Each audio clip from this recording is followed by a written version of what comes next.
It is said everything just is happening in the mind. It is not really existing. It is all mind, imagination of the mind. There is only one that is aware of this, of these forms and movements and noises. There's only one awareness, and it is filled up with its own imagination. Now you can say,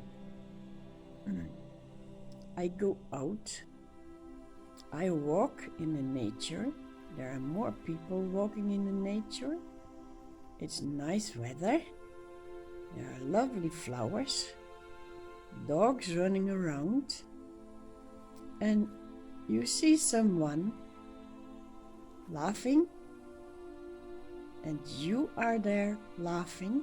You both see the beautiful flowers, the dogs running around.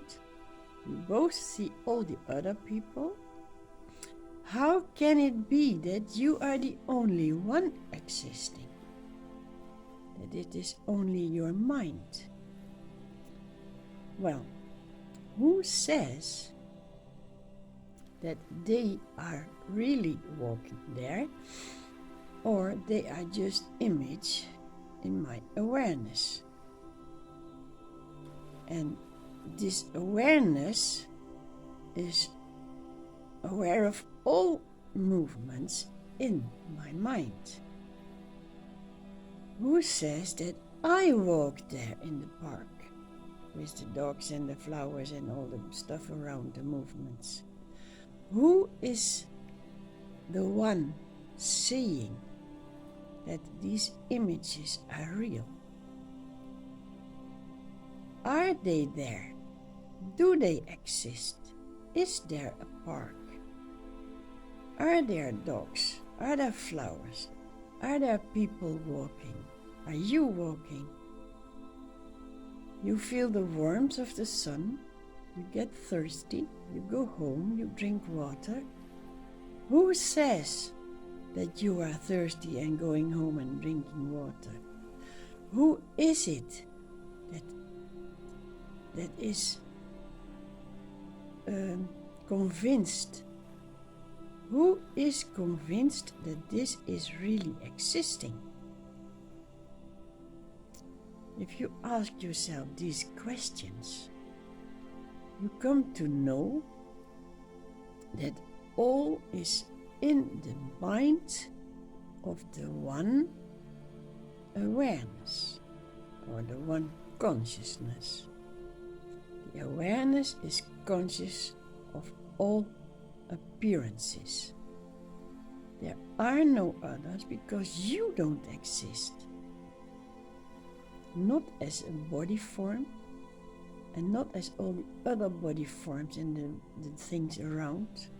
All imagination playing on the screen of your mind.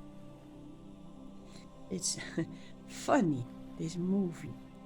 And this movie takes you in the screen, and it takes you as observer apart from all the others, and it makes you experience emotions and all things happening, but it is just on the screen of the consciousness of the one being aware. And this one being aware is the same in all creatures that are in this play on the screen of the mind of the one, because they all see the same things. They see each other, and that's not they that see each other, it is the awareness that is in all appearances. there is awareness in me, there is awareness in you, there is awareness in all beings, because the beings are objects in the play of the one awareness. There is not 1,000 people with 1,000 awarenesses. No, there's only one awareness.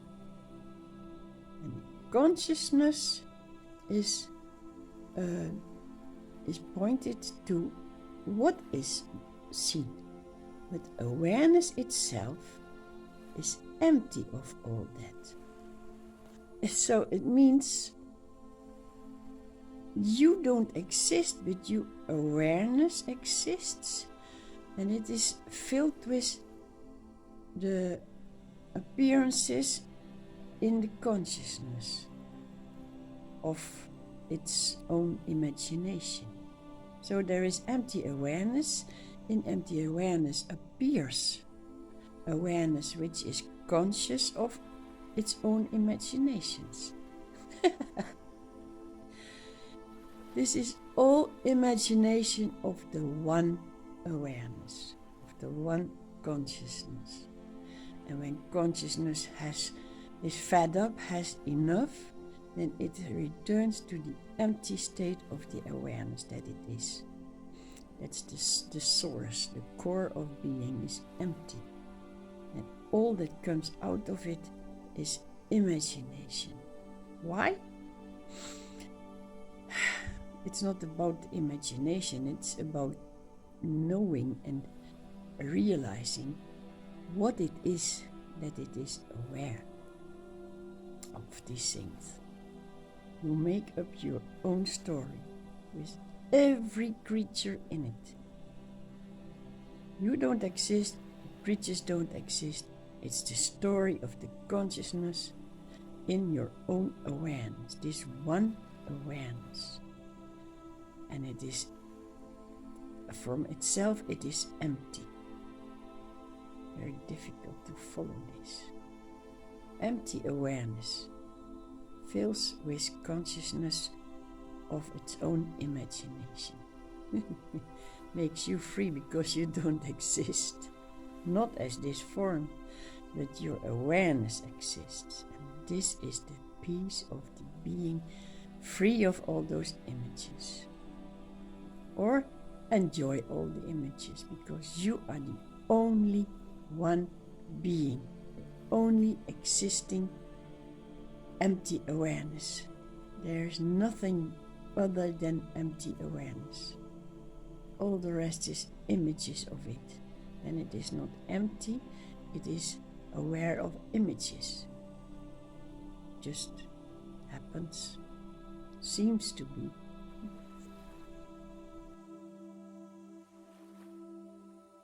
It is amazing how everything seems so real. It's not, mind cannot grasp it, that it is looking at images that are even not existing. The mind makes the images itself and then looks at it and cannot understand they don't exist. What a funny game it is. It gets more and more. I don't know the word. It's fantasy. The mind makes up images. And then it looks at the images and it cannot believe that they don't exist. Well, there is an example. It makes it a bit clear. You look television film and the people on the screen are walking and talking, moving, but for the mind it is clear they don't exist. They just move on the screen, which is glass. So the people walking there are images on glass.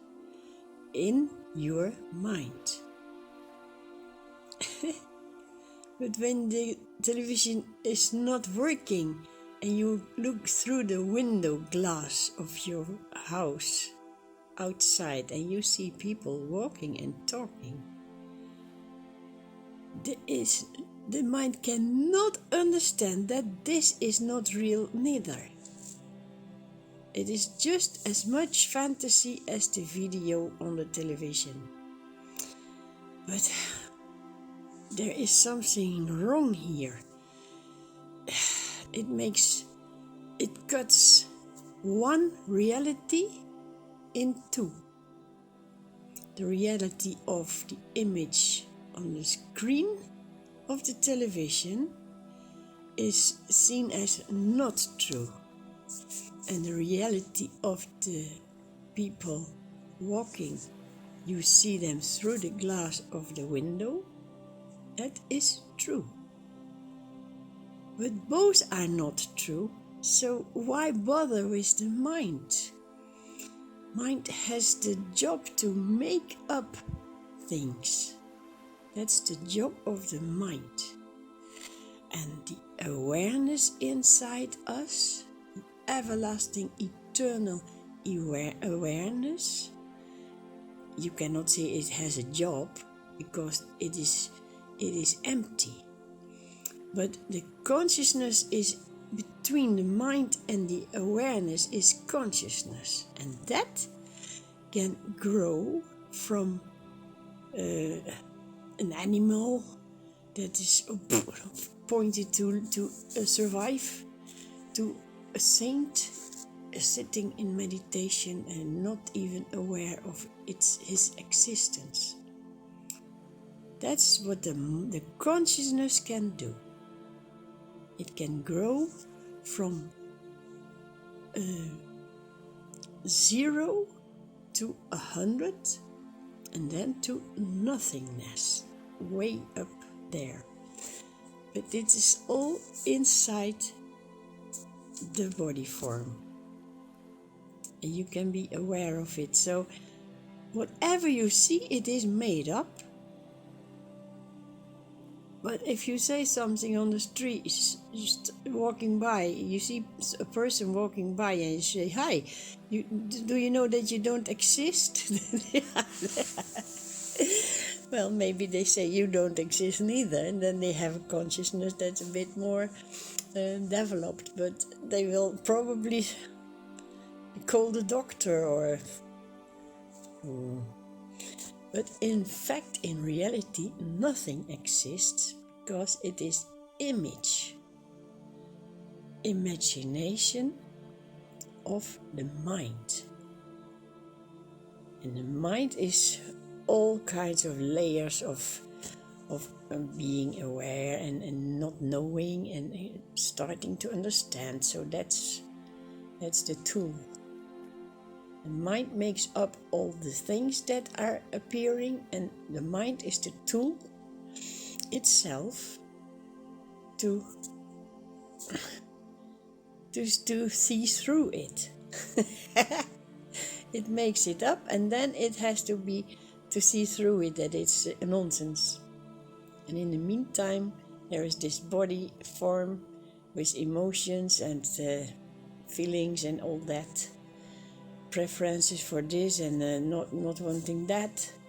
It's all consciousness, and this whole play is taking place on the screen of the mind. And there is only one mind with all on it. The whole cosmos is on this one mind. Not yours. Yeah, also yours, but you are part of your own mind. It is so funny. The more you understand, the more smiling and laughing about it. You make something up, and then you go into the story of yourself, and then you have to understand, to find a way out of your own story of your mind. But it's all in the one mind of the one great being, which for me it's easy to call it God, the all-knowing. And in the mind of God, this all is taking place on the screen of the mind of God. And we all have our role. And we can reach this mind of God in ourselves because it is in us. It's not as the personal mind, but the great field of awareness where we all are playing in. In the empty awareness we play as if we were there. And then we find out we are not there. What more can you say about it? Don't know. Yeah. There you are. Seeing yourself not existing. Well, enjoy the story on the screen of the mind of the big, great inventor, the one making it up, which you are yourself. This one creator creates all and then disappears in its own creation and starts laughing about it when it finds out it is only creation, it's not real.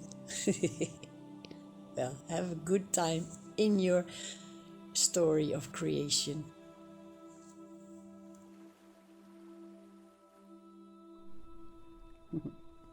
It's so nice to notice it goes by itself.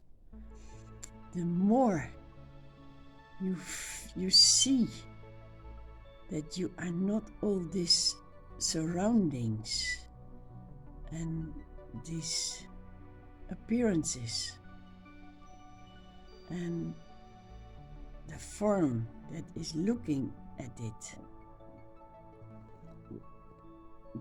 it's no trouble. In the beginning it's hard work because the world takes your attention. That's normal. We are born in the world and we need to have our place in the world. We come for ourselves to be the best we can have and do. And then there's a lot of trouble and pain in this attitude because all people are like that, so that must be contradiction to the others, the opposite. I want this, no, he wants it, so I must be quick to have it. That's the animal instinct to survive. But we need not fight for survive because we live in a world where everything is available. If you work for your money and you can buy the stuff that you need for living, that's all. That's what we do. So that's what we are used to do things for the well-being of ourselves and our family. But then there is no more satisfaction in this. It is we are used to live like that, and something else comes up. Why does this happen to me and not to the other? What's the matter? And slowly this question turns in a big question: who am I? And then there is this knowing inside. I am the one. Not this one here being busy all the time for myself, but I am the one noticing it. I am the one seeing it. There's the same I in me, but this I is from another level. So it's not anymore for me as a person, and I see around all the others as working for them as a person, how troubled they are.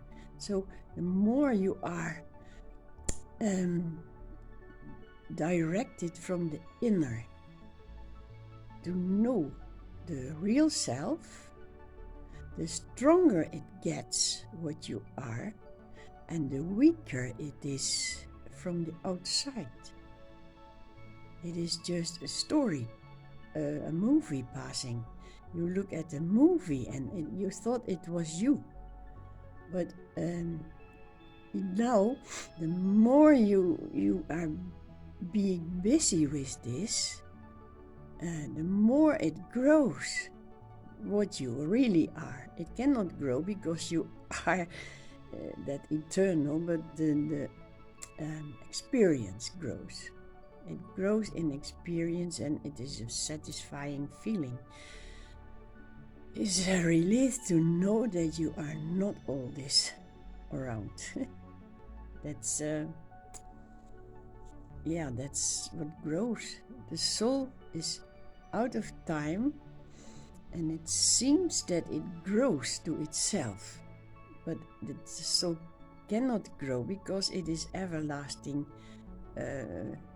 radiance, and still it seems as if it is growing to itself, to its own value.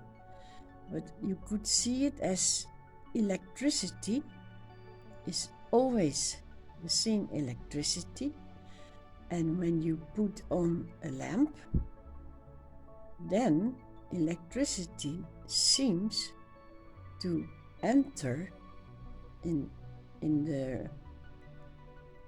existing. Electricity is not visible, but through the lamp it is visible. But it is the same. It is the same eternal electricity, whether it is working or not. And the soul is the same. It is the same everlasting radiance of the soul. Sometimes people meet someone and he is wise and they say, "Oh, this is a very old soul." No, the soul is not old, because the soul is not a moving, growing entity, or what you call it. The soul is, and in the body of the people is consciousness, and that grows by experiencing in things in the world, and then withdraw from the world, and it looks like your soul is growing, but it is the awareness. Don't know what to tell about it more and more, but anyway, every day that you are busy with it, it is the one thing, interesting thing in your life, most interesting. Then it seems as if it grows nearer, but your consciousness is leaving all this, the world, bye world, although I enjoy it here, but it's not important anymore. You enjoy it more and more. That's strange, huh? You enjoy the world because you don't enjoy the world anymore, but you enjoy your being. You enjoy your I am, whether it is world or cold or rain or warm or a meal or a television show or whatever you do, you enjoy it because it is the joy inside. The beingness is I. It's I. The I am is coming closer, and the other I am this, I am that is weak. It will die.